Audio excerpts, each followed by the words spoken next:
Praise the Lord. The best wishes to you and your family members in the name of God. దేవుని నామమునకు మహిమ కలుగును గాక.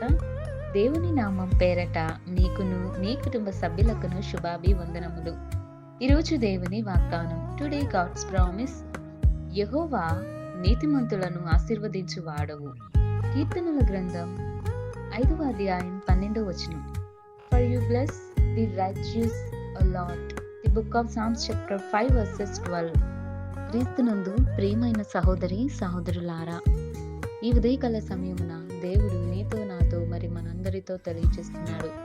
చూడండి, మనము దేవుని సన్నిధానమున చేరినప్పుడు మనము యథార్థంగాను నీతిమంతులంగాను ఉంటూ భయభక్తులతోనూ వినయ విధేయతలు కలిగిన వారముగా దేవునిని మనము ఆరాధించాలి.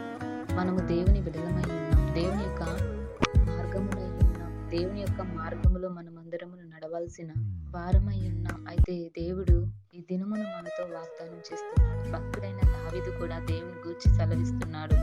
యెహోవా నీతిమంతులను ఆశీర్వదించు వాడవు అని దావీదు దేవుని గూర్చి మాట్లాడుతున్నాడు. ఆ యొక్క ఇశ్రాయేలీల ప్రజలతో మాట్లాడుతున్నాడు. అయితే దేవుడు మనతో కూడా మాట్లాడుతున్నాడు.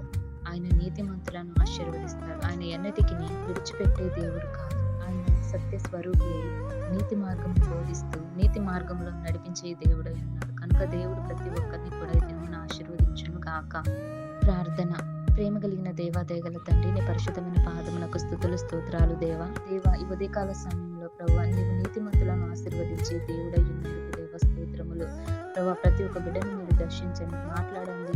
సూటిగా తేటగా నీ వాగ్దానాల ద్వారా ప్రతి ఒక్క హృదయం ద్వారా నీవు సమాధానపరచమని, నీతిమంతులను నీవు ఆశీర్వదించమని, ఎవరైతే నీ సన్నిధానం చేరి నేను స్తుతిస్తున్నారో మహిమపరుస్తున్నారో అట్టి వారందరినీ దీవించి ఆశీర్వదించమని యేసయ్య నామమున అడుగుచున్నాను తండ్రి. ఆమేన్.